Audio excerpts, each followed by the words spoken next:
The 10 hardest men Hollywood ever put on screen. Some actors learned how to look tough. Others didn't need to learn at all. Before Hollywood scripts. Before publicity machines. Before stunt doubles and safety coordinators. These men were already hardened by life itself. War zones. Prison sentences. Street fights. Hunger. Violence. Survival. This isn't about acting bravado or celebrity myths. These are the men whose real lives were more dangerous than anything written for them. Today, we're counting down the toughest actors in Hollywood history. Not the loudest. Not the most muscular. But the ones who had already survived hell before the cameras ever rolled. And before we begin, ask yourself this. Which classic Hollywood actor would you never want to face in a real fight? By the end of this video, your answer may change. Number 10. Robert Mitchum, the man who never flinched. Some actors learn how to look dangerous. Robert Mitchum never had to learn. By the time Hollywood discovered him, Mitchum had already lived several lives most men wouldn't survive once. Born during the Great Depression, his childhood wasn't shaped by movie studios or acting schools, but by hunger, violence, and survival. His father died when he was a child, leaving Mitchum to fend for himself at an age when most boys were still protected by family. As a teenager, he drifted across America hopping freight trains, sleeping wherever he could, and working whatever brutal jobs kept him alive. He mined coal, dug ditches, boxed under fake names just to earn meal money. Those weren't training montages. They were necessities. The broken nose audiences later thought was makeup was earned long before he ever stepped onto a set. At just 16, Mitchum was arrested and sent to a Georgia chain gang. Shackles, forced labor, humiliation. That experience alone would have broken many men. Mitchum walked out quieter, harder, and forever unimpressed by authority. When Hollywood finally arrived, it didn't soften him. It simply pointed a camera at what already existed. Directors quickly learned Mitchum didn't rehearse toughness. He brought it with him. His calm wasn't confidence. It was the posture of someone who had already seen what real consequences looked like. In 1948, when Mitchum was arrested for marijuana possession, studios panicked. Careers had been destroyed for far less. Mitchum didn't panic. He served 60 days in jail, came out, shrugged, and went back to work. Instead of ending him, the scandal made him more popular. Audiences sensed something real. He didn't beg forgiveness because he didn't need it. When asked about his acting technique, Mitchum famously said, "I've got two styles. With a horse, and without." It wasn't arrogance. It was honesty. He didn't pretend. He existed. Crew members often said Mitchum was unsettling, not because he was loud or aggressive, but because he wasn't. He stood still. He watched. And people moved around him carefully without knowing exactly why. One director admitted, "You didn't direct Mitchum. You stayed out of his way and hoped he didn't knock someone out by accident." Robert Mitchum didn't chase toughness. He survived his way into it. Number 9. Charles Bronson, the man made of coal and war. Before Charles Bronson ever appeared on screen, he had already been working underground. Literally. Born into extreme poverty as one of 15 children in a Pennsylvania mining family, Bronson started working in coal mines at the age of 10. Covered in soot, breathing dust, risking collapse hundreds of feet below ground just so his family could eat.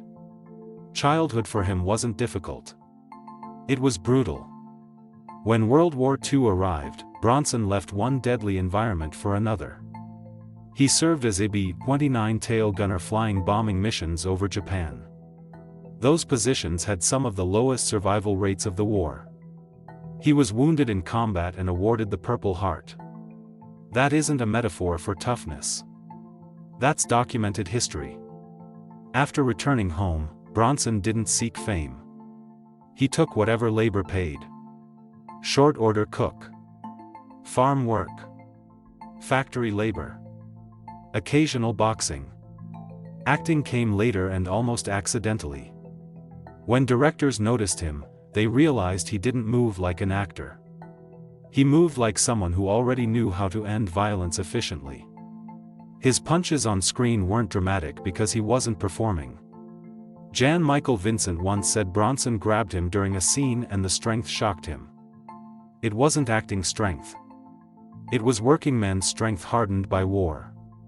When Death Wish made him a symbol of violent justice, rumors emerged that the Mafia had issued threats. The studio offered protection. Bronson laughed. "I've lived too long. I've seen too much to be afraid of that." Bronson didn't intimidate with words. He didn't need to. His silence did the work. He showed up, delivered his performance with surgical efficiency, and left. No stories. No ego. No fear. He wasn't pretending to be dangerous. He already had been. Number 8. John Wayne, tough enough to bleed and keep walking. John Wayne didn't just play resilient men. He embodied pain and kept moving anyway. Before stardom, Wayne worked brutal physical labor on film sets. His toughness wasn't learned in front of cameras.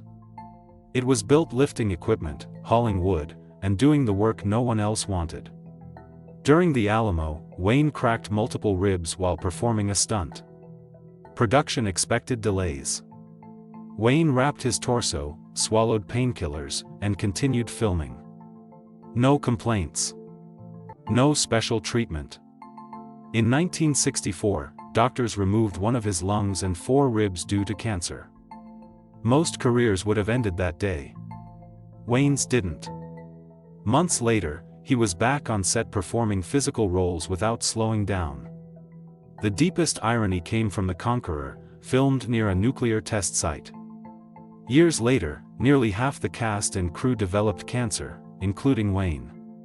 He never blamed the studio publicly. He kept working. When a director once suggested using a stunt double after surgery, Wayne replied, "Either I do my own stunts or you get someone else." That wasn't posturing. That was the rule he lived by. Number 7. James Cagney, the street brawler in Dancing Shoes. James Cagney looked small on paper, 5'5", light frame, quick movements. But anyone who grew up on the Lower East Side of Manhattan knew size meant nothing in those streets. As a kid, Cagney wasn't shadowboxing for fun, he was fighting to keep his teeth. Fists, bricks, boots, that was his neighborhood's language. Before Hollywood, he did real boxing, real alley fights, and real dirty brawls with guys twice his size. That's why, when you watch him hit someone on screen, it doesn't look theatrical. There's no big wind-up. His punches snap out fast, straight, and mean, the way you move when you can't afford to miss. The secret behind that explosive style was something nobody expected: dance. Cagney trained as a professional dancer long before he played gangsters. That mix, a fighter's aggression with a dancer's timing, made him lethal on camera. He could pivot, lunge, and explode into motion with a precision you don't learn in acting class. Directors said you never had to remind Cagney to sell a punch. You had to remind him not to hit too hard. Co-stars left scenes with bruises they didn't plan on. But off-set, his toughness had rules. He wasn't a bully. He was the kind of guy who'd drop you in a heartbeat if you pushed too far, then help you up and buy you a drink. That's what made his presence different from most tough guy actors. He didn't have to shout, flex, or stare anyone down. The danger was in his footwork and his eyes, the eyes of a man who'd already learned, as a teenager, that hesitation gets you hurt. Number 6. Anthony Quinn, the force of nature who refused to break. Anthony Quinn didn't grow up in Hollywood mansions. He was born during the chaos of the Mexican Revolution and raised in American barrios where survival came before schooling. His childhood wasn't about auditions or casting calls. It was about escaping gunfire and learning where to stand when men with rifles walked by. When his family immigrated to the United States, they didn't land in comfort. Quinn ended up in East Los Angeles, a place where rent, food, and safety were never guaranteed. By 9, he was already working, in butcher shops, construction sites, any job that paid enough to keep the family afloat. Childhood wasn't something he remembered. Work was. Eventually, he stepped into the boxing ring, not as a hobby, but as a way to stay ahead of the hunger. Those fights left marks, a broken nose, scarred knuckles, and a calm, dangerous way of standing that directors noticed immediately. When Quinn glared into a camera, he wasn't copying other actors. He was channeling everything he'd survived just to get there. On film sets, his strength became legendary. During the shooting of Zorba the Greek, he carried heavy logs along rocky beaches that normally required 2 men. There was no stunt double hiding off-screen. That was Quinn, in his 40s, doing what needed to be done without complaint. In The Guns of Navarone, he climbed cliffs and navigated brutal locations at an age when most actors insist on harnesses and foam mats. But what really separated Quinn from other, tough guys, was his willingness to be vulnerable. He could smile warmly, cry openly, and still convince you with one look that crossing him would be a mistake. That mix of emotional depth and real-world grit made him something rare, a man who didn't have to pretend to be strong or sensitive. He truly was both. Number 5. Kirk Douglas, the man who refused to stay down. Kirk Douglas didn't just play fighters, he was one long before anyone yelled action. Born into harsh poverty as the son of illiterate immigrant parents, he grew up in a house where there wasn't always enough food and where every small victory had to be clawed out of reality. Wrestling became his ticket out. Not choreographed showmanship, but brutal collegiate wrestling that demands lungs of steel and a pain tolerance most people never experience. That discipline and stubbornness pushed him into college, a miracle for a kid from his background. When World War II broke out, Douglas enlisted in the U.S. Navy and served on dangerous anti-submarine vessels, riding small ships that shook with every explosion. In Hollywood, he turned that same intensity into pure fire on screen. For Spartacus, he trained like a real gladiator, working with fighters, swinging real weapons, taking hits, and refusing doubles for scenes most actors would never attempt. If he got hurt, he improved his aim at the next take instead of asking for a softer landing. But his greatest tests came long after the cameras supposedly stopped defining him.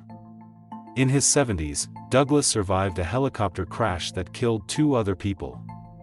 Doctors didn't expect a man his age to bounce back. He did. Then, a few years later, he suffered a massive stroke that took away his speech, the one thing an actor can't afford to lose. He could have disappeared quietly and no one would have blamed him. Instead, he attacked speech therapy like a war. Slowly, painfully, he learned to talk again. Then he did something almost nobody in his position would dare try. He went back in front of cameras, this time letting the world see his struggle and his scars.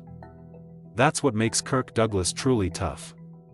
Not the sword fights or the chariots, but the way he refused to let disaster, or age, decide when his story was over. Number 4. Lee Marvin, the quiet killer who'd seen the real thing. A lot of actors studied war roles. Lee Marvin lived them. Before he ever picked up a fake gun on camera, he was a real Marine in the Pacific during World War II. He fought in some of the bloodiest island campaigns, where combat meant mud, terror, and seconds of chaos that decided who walked away. During the Battle of Saipan, machine gun fire tore into his body, permanently damaging his sciatic nerve and leaving him with a limp he hid from audiences for the rest of his career. That experience never left his posture. On screen, he moved with the brutal efficiency of someone who knew that real violence doesn't look pretty.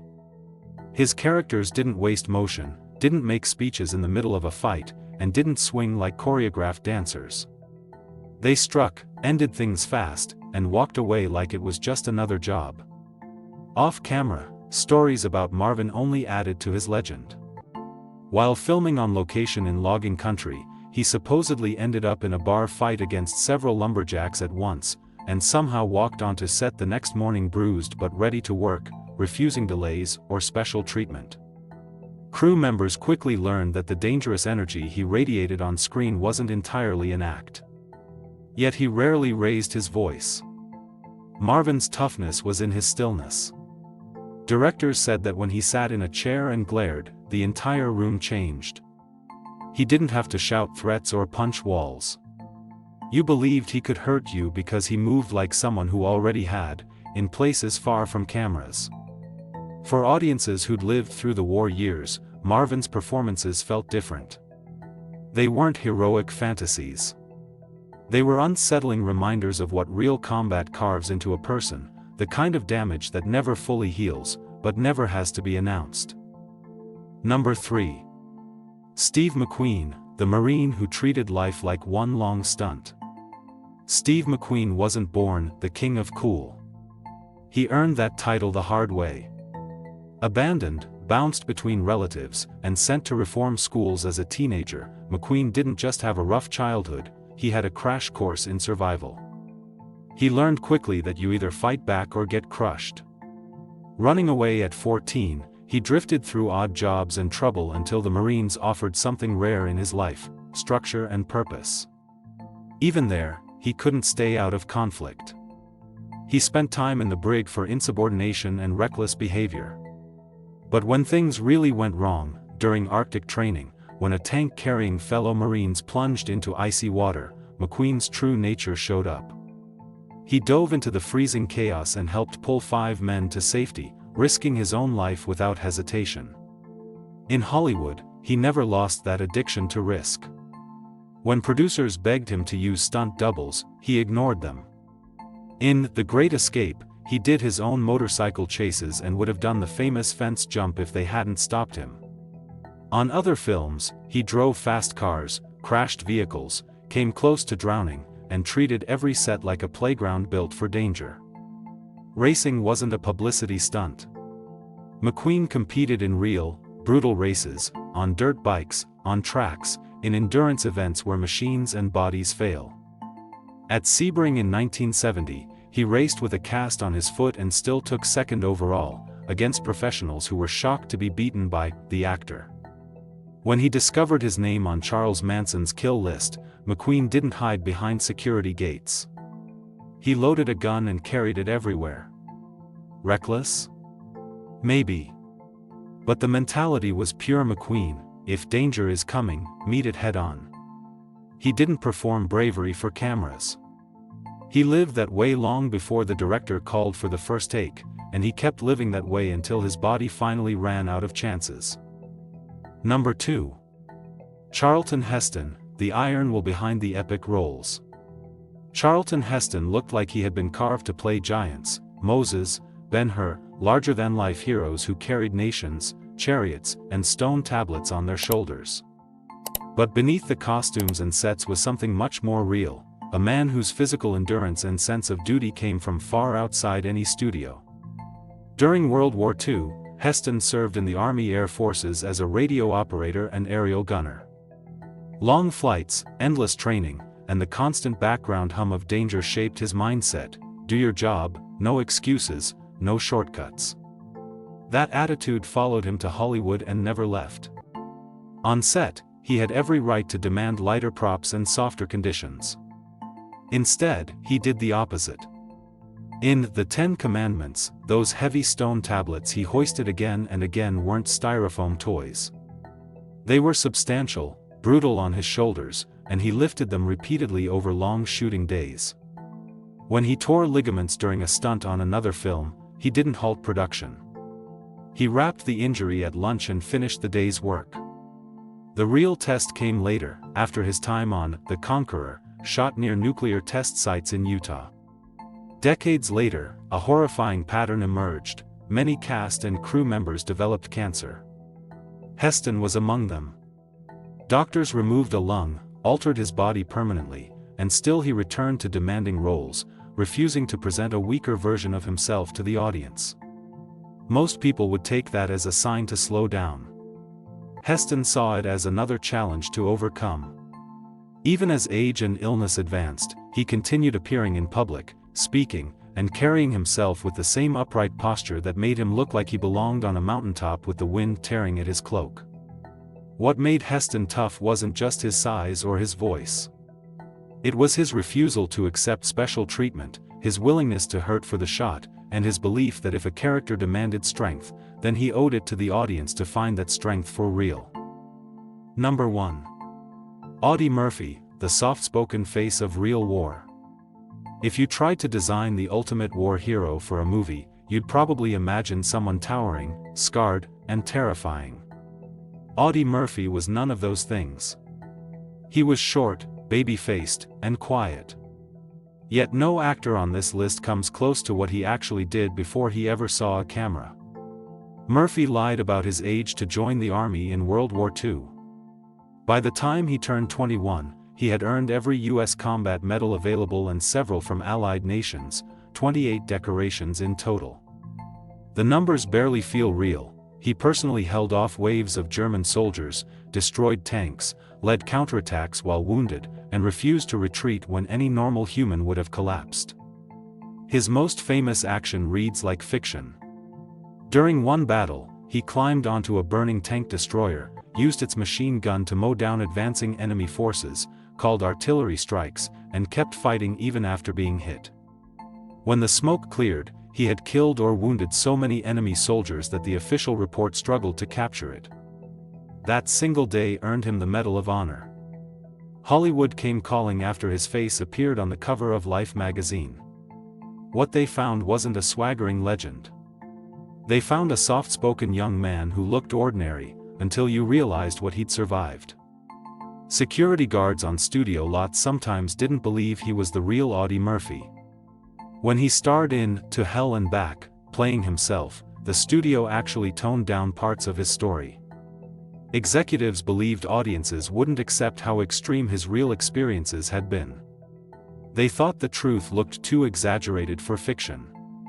But Murphy's toughness wasn't just measured in enemy soldiers and medals. After the war, he battled severe PTSD long before anyone called it that. He suffered nightmares, slept with a loaded gun nearby, and fought invisible enemies that followed him home. He spoke out about what combat really does to the mind at a time when most veterans were told to keep quiet and move on. On film, he preferred lighter roles, westerns, and modest characters. Yet the stillness in his eyes always gave him away. You didn't need the script to tell you who was the most dangerous man in the room. You just had to look at the smallest guy on set and remember, this isn't an actor pretending to be a hero. This is the real thing, borrowing Hollywood for a while.